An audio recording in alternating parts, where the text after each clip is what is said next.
When people think of Framework, I think they primarily think of the organisation working with homeless people, street homeless people.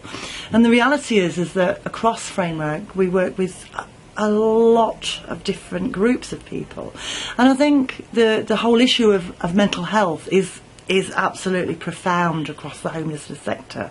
You know, a lot of I think looking back, when people develop mental health issues early on in life, quite often, you know, the teenage years are a sort of a time when a lot of issues do develop, and I think that they're often the cause of people becoming homeless. I think alongside other things as well. I'm not saying, you know, but there is a great link between homelessness and mental health, and I think if you consider how absolutely desolate it must be to live on the streets and have no support around you and have no networks, have no family, you can see how that can lead into severe mental health problems developing.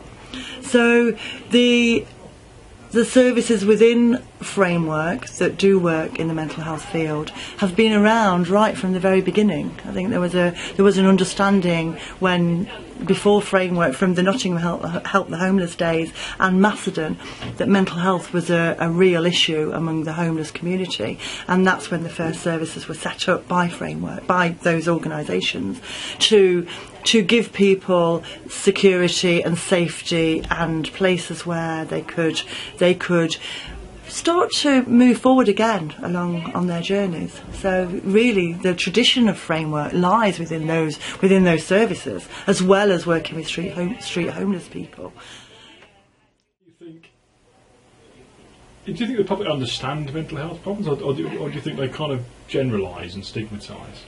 I think there's an awful lot of stigmatisation and discrimination around mental health within our society, and I think a lot of that comes from lack of understanding. I do think that there's a loss and fear. I think there's a lot of stuff that comes out in the media that is really unfair and untrue. You know, if you mention the word schizophrenia, often people immediately think of danger and people running around doing various things to people. But you know, that's so far from reality. And I think that the fear sometimes of mental health is that it could happen to absolutely anybody, and sometimes we push that away. We don't really like difference, I don't think. And you know, one of the things for me, I'm passionate about raising awareness of mental health because of those reasons that I've said. It can happen to anyone at any time in their life, and you know, and I think the other word that I don't think we use enough is kindness. I don't think we're always that kind to people within society anyway, but we certainly aren't very kind to people that we perceive to be different and perceive to be that sort of mad person across the road. If you could change one thing about people's attitude to mental health, what would it be? I think that it would be about acceptance. I think it would be about acceptance of difference, because people, you know, sometimes when we talk, you know, people talk about recovery. Actually, you know, people who go through profound mental health issues aren't going to be the same when they come out, if they come out the other end. There's an acceptance that people are different, an acceptance that people might experience different things to other people. It doesn't make them any worse, it doesn't make them any more of a danger, it just makes somebody different who has different life experiences, and that would be it for me. Not somebody coming along wanting someone to behave in the same model as everybody else, but actually an acceptance that if somebody is walking down the road and they're happily talking away to themselves, that is okay, and that is not because they're a danger, but it is because they experience different things. Right, let's see. I really enjoy this work for a number of reasons. I've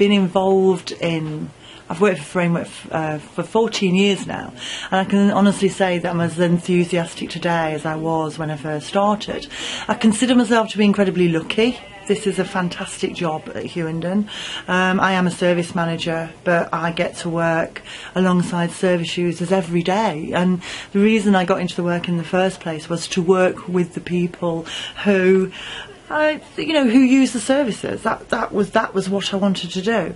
I've moved along in my career, but I still have the same enthusiasm and hope that, I think I see people, if you have somebody coming in, we're getting younger people coming through now who can starting to move through slightly more quickly than some of the older people that we worked with that had been in hospitals for long periods of time.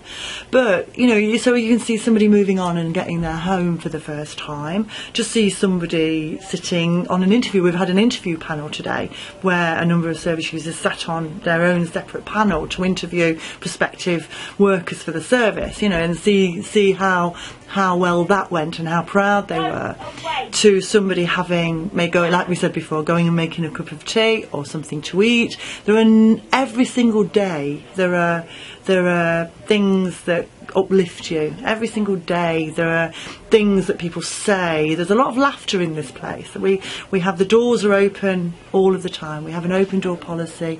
There's always people in and out, which doesn't always make it very conducive to working, but it means that often people will come in and you can have a lot of laughter, a lot of jokes. It's a pleasure to be here, and I look forward to coming to work.